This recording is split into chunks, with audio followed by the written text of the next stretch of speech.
تو اگر اقتدار اعلیٰ کی بات کرنی ہے تو پھر حلف یہ ہونا چاہیے کہ ہم ریاست جموں کشمیر کے لوگوں کے وفادار ہیں۔ اگر یہ حلف نہیں ہے اور اگر یہ ساری چیزیں اسی طرح موجود ہیں تو پھر لوگوں کو حق حکمرانی نہیں ہے۔ اس لالی پاپ کو ہمیں سمجھنا، یہ جو اگلی جو یہ لائنیں دی جا رہی ہیں، یہ جو چیزیں کی جا رہی ہیں، یہ آئیں بیٹھے اور ہم آپ کو یہاں کوئی ایک ایسا انٹرم سیٹ اپ دے کے آنا چاہ رہے ہیں یا کوئی ایسی بات کر رہے ہیں کہ یہاں کے لوگوں کے مسائل حل ہو، تو لوگوں ہمارے مسائل کا جو بنیادی حل ہے، جو مستقل حل ہے، وہ یہ ہے کہ ریاست کے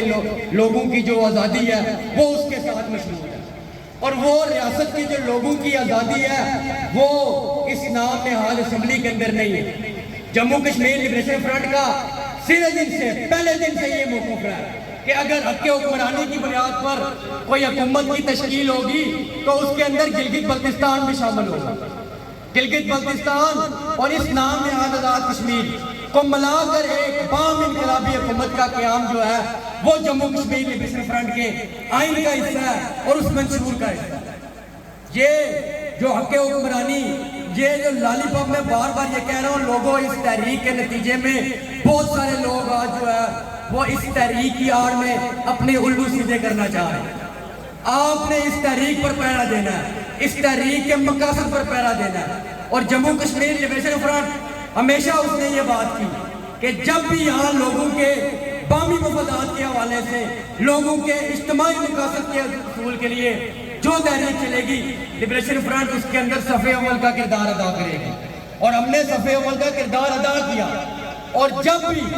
کوئی ایسا ماحول یا کوئی ایسی موومنٹ جس کو ڈی ڈرا کرنے کی کوشش کی گئی، جس کو اپنے مقاصد سے ہٹانے کی کوشش کی گئی، تو پھر جموں کشمیر لبریشن فرنٹ اس کے درمیان میں کھڑی بھی ہوئی اور لوگوں کو بتائے گی کہ یہ صحیح کیا ہے، غلط کیا ہے۔ کیونکہ اب آپ کو جو اگلا مرحلہ ہے اور مشکل مرحلہ ہے، لوگوں اب ہمیں دو بہتر چیزوں میں سے بہترین چیز کا انتخاب کرنا ہے۔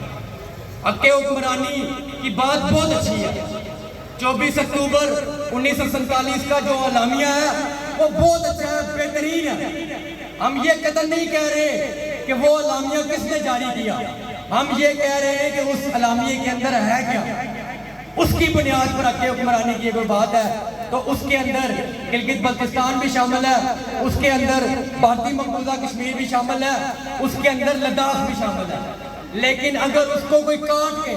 صرف اس نام نہاد آزاد کشمیر کی کوئی حق حکمرانی کی یا فضول یہ بات کرے گا تو پھر وہ باجوہ ڈاکٹرائن کا حصہ ہوگا، پھر وہ مودی اور باجوہ کے درمیان جو مذاکرات دبئی کے اندر ہوئے وہ اس کا حصہ ہوگا۔ ہم یہ کہہ رہے ہیں، کلیئر موقع کے ساتھ یہ بار بار یہ بات کر رہے ہیں کہ ریاست کے لوگوں کو یہاں سے جو افواج کا انخلا ہے، اب ہم آگے بڑھتے ہیں کہ یہ افواج کا انخلا یا اس ریاست کی آزادی ہوگی کیسے؟ یہاں سے فوجیں نکالنی پڑیں گی۔ جو اصل نقطہ ہے، آج فوجوں کے انخلا کے خلاف یا فوجوں کے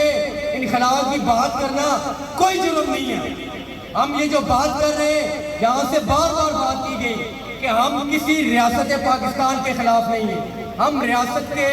جغرافیے کے خلاف نہیں ہیں۔ ہم یہ نہیں کہہ رہے کہ بلوچستان سے ایک ٹکڑا اٹھا کے کشمیریوں کو دے دو، ہم یہ نہیں کہہ رہے کہ پنجاب اٹھا کے کشمیر کے حوالے کرو، ہم یہ کہہ رہے ہیں کہ جو ہمارا خطہ ہے، جو ہماری ریاست ہے وہ ہمارے حوالے کرو۔ اور فوجوں کا انخلا تو تم خود لکھ کے دے کے آئے ہو،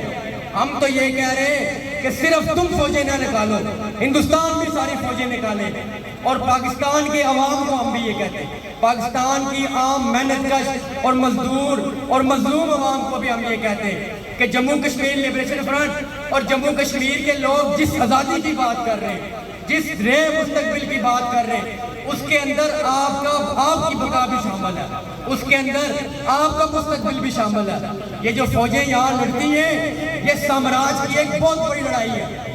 کہ یہاں فوجیں لڑواؤ اور اپنا اسلحہ جو ہے وہ بیچو۔ تو یہ نہ کسی کوئی مذہبی لڑائی ہے، نہ کوئی علاقائی لڑائی ہے، یہ اس خطے کے اندر بسنے والے لوگوں کی آزادی کی لڑائی ہے۔ یہاں کسی مسلک کا یا کسی مذہب کا کوئی پرابلم نہیں ہے۔ مفتی عمر صاحب یہاں بیٹھے، میں اس لیے ان کو بار بار مخاطب کر رہا ہوں کہ یہ علماء حق جو بات کر رہے ہیں، ہمیں اس کی ضرورت ہے کہ ہم یہ بات کریں ان کو، ان کے ذریعے سے ان لوگوں تک، ان ناعاقبت اندیش لوگوں تک یہ پیغام پہنچایا جائے کہ یہاں کوئی دریا نہیں ہے، یہاں کوئی کافر نہیں ہے،